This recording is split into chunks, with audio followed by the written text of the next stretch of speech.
السلام علیکم ورحمۃ اللہ وبرکاتہ۔ بہت سے احباب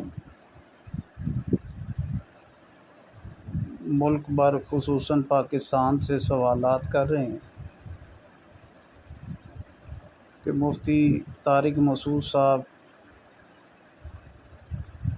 کے موقف کے بارے میں آپ کیا کہتے ہیں۔ بہت حضرات نے کہہ دیے بندہ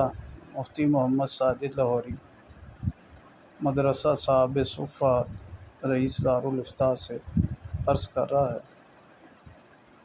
مفتی صاحب بڑے ایک نیک دل اور نیک صورت اور نیک سیرت انسان ہیں،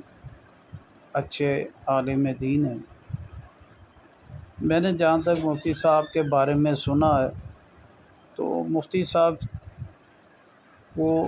جن موضوعات پر انہوں نے گفتگو کی، بندہ کی رائے یہ ہے کہ اس کو عوام الناس میں ذکر نہیں کرنا چاہیے تھا، اور کیونکہ یہ مسائل ایسے ہوتے ہیں جس کو سمجھنے سمجھانے میں بڑی مشکل ہوتی ہے، بہتر آسان طریقہ یہی تھا کہ اس کو عوام الناس میں ذکر نہ کیا جاتا۔ باقی مفتی صاحب نے تہہ دل سے عوام الناس کے سامنے بیرون ملک ہونے کے باوجود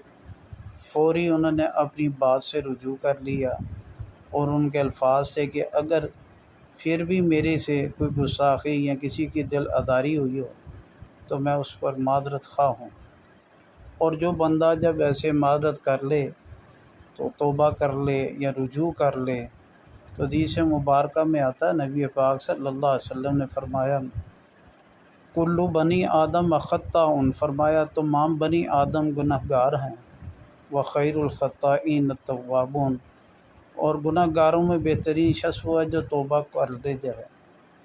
اور ایک حدیث مبارکہ میں آتا ہے التائب من الذنب، وہ شخص جو گناہ سے توبہ کر لے، فرمایا کہ کمن لا ذنب لہ، اللہ تعالیٰ اس کے تمام گناہ معاف کر دیتے ہیں، وہ ایسے ہو جاتا ہے جیسے اس کے ساتھ کوئی گناہ ہی نہیں۔ لہذا کسی شخص سے کوتاہی ہو جائے، غلطی ہو جائے، توبہ کر لے تو اللہ تعالیٰ اس کی توبہ قبول کرتے ہیں، تو بندے کو کوئی نہیں کرنا چاہیے، اور اگر نہ ہوئی ہو تو اس کو بلا وجہ گستاخ بنانا، اس پر ایسے کہنا، یہ بھی بہت بڑا جرم ہے